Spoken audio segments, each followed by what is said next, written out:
That was the hardest thing to deal with, to be able to say, I'm not that person anymore. Someone from that time in my life telling me that I changed was one of the biggest compliments. Hey girls, welcome back to my channel. So if you watched my 45-pound weight loss journey video, you know there's a lot of stuff that went in that really helped me lose those 45 pounds and keep it off all these years.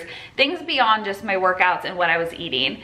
And when I really think about that time in my life, there's so many little things like, I wish I would have known, because they're like simple things that really had such a huge impact on my ability to lose weight.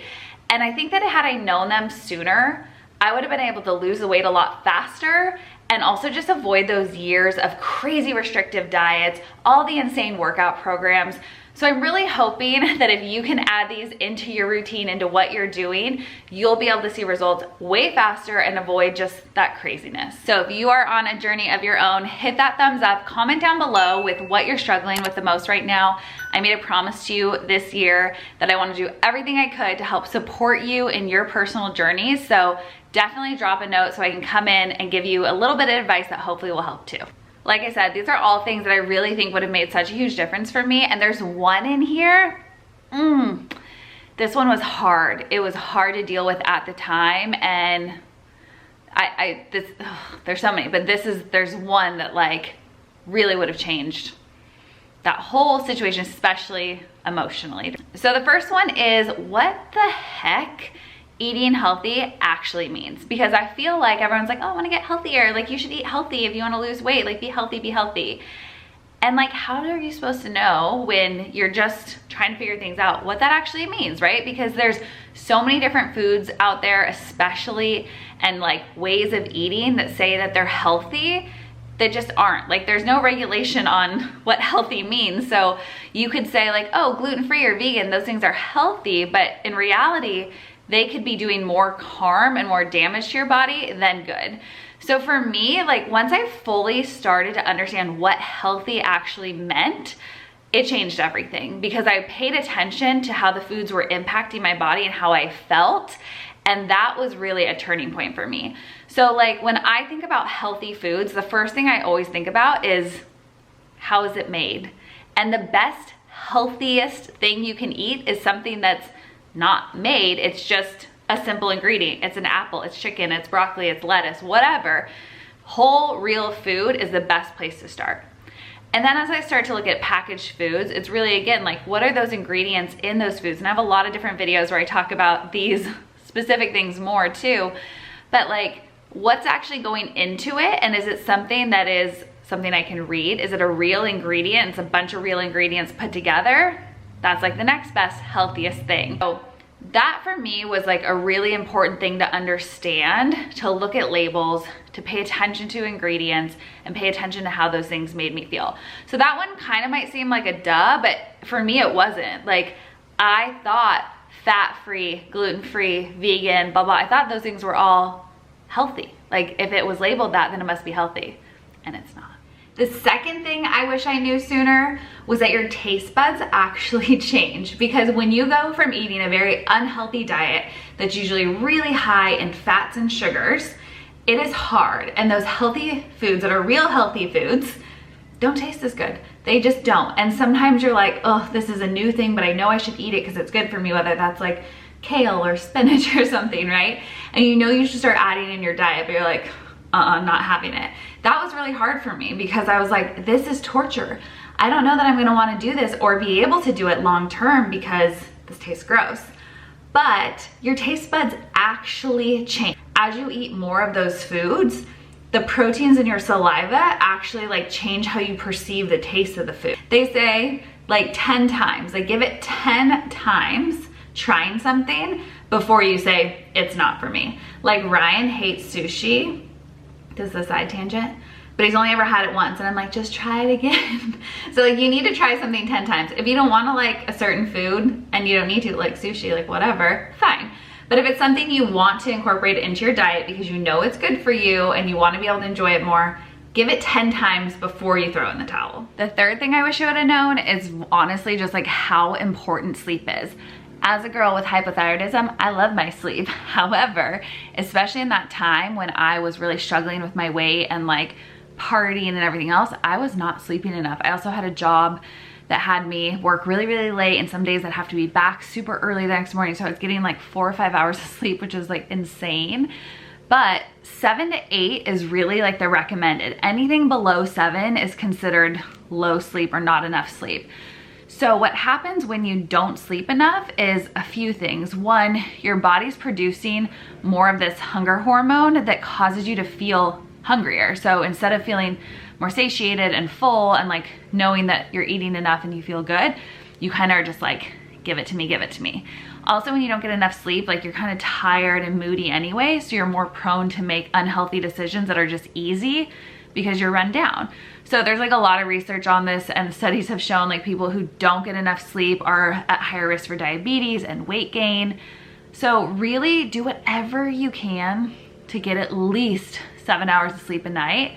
I like have to talk to my husband Ryan about this all the time because he doesn't like need that much sleep to function, but he needs that much sleep. Like if you want to see results from all the hard work you're putting in, if you want to be able to live healthier, you've got to put a priority on that sleep because it physiologically changes how your body is functioning to allow you to actually make better, healthier choices when it comes to what you're eating, have more energy for your workouts, and your hormones are going to be in a much better place and really be supporting you in your goals versus hurting you.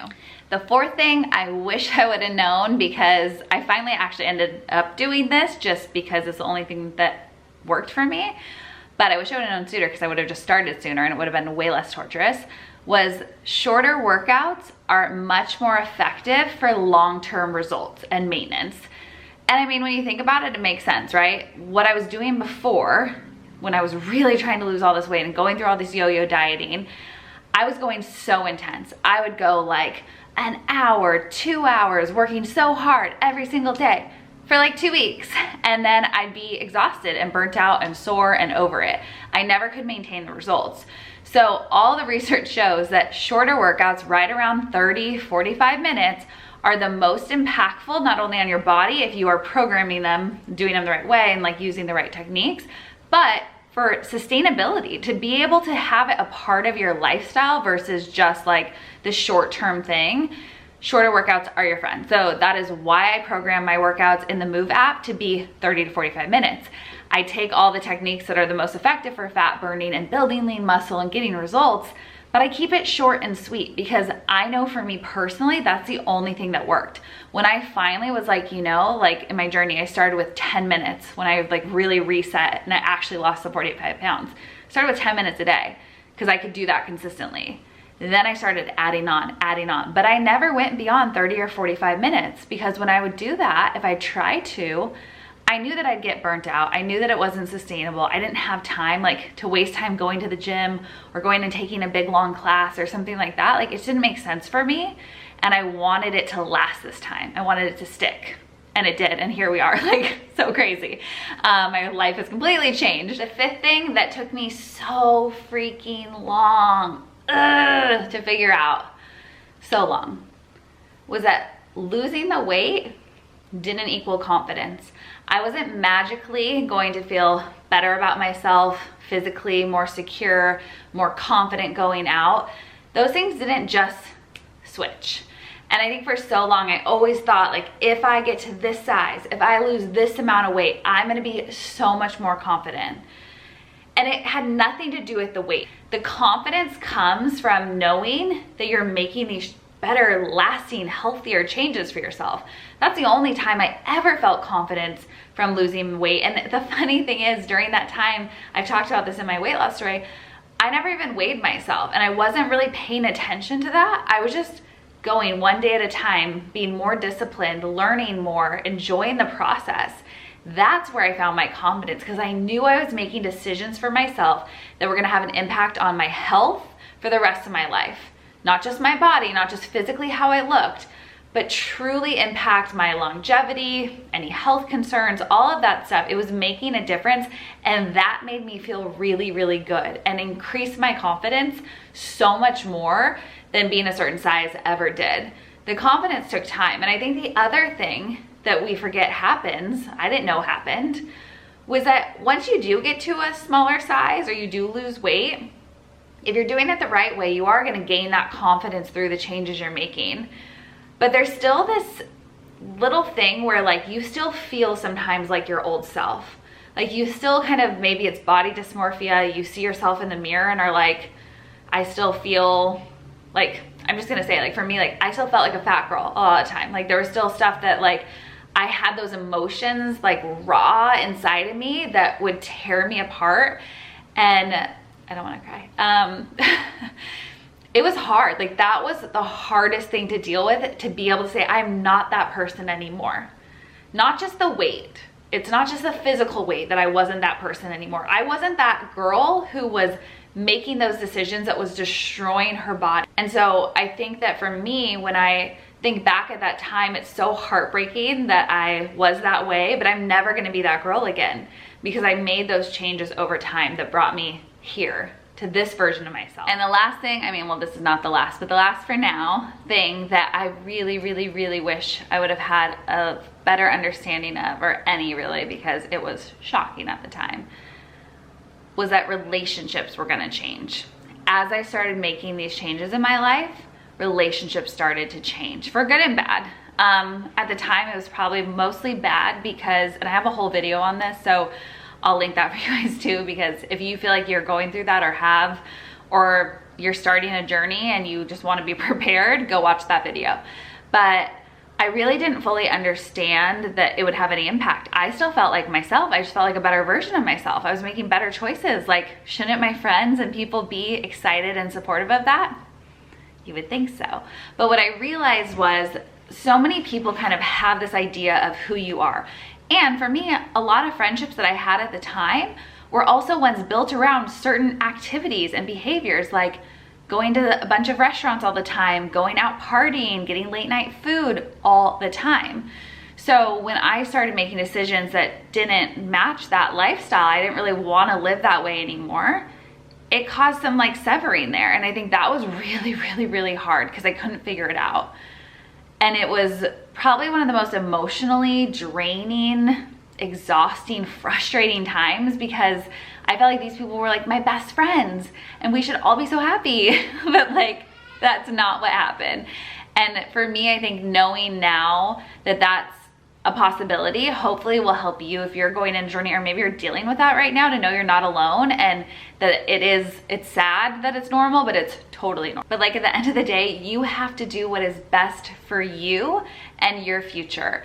And if that means you lose some friends along the way, it might sound cold, but like, good riddance, right? If they don't support you in the changes that you're making and don't adapt with you, then they were a friend for a season, but they're not meant to be your person long term, and you will find your people. I mean, that's literally why I created Love Sweat Fitness, to help bring women together that were going through changes, wanted to get healthier, wanted to change their lifestyle, so we'd have a support system, because you don't always have that in your day-to-day life.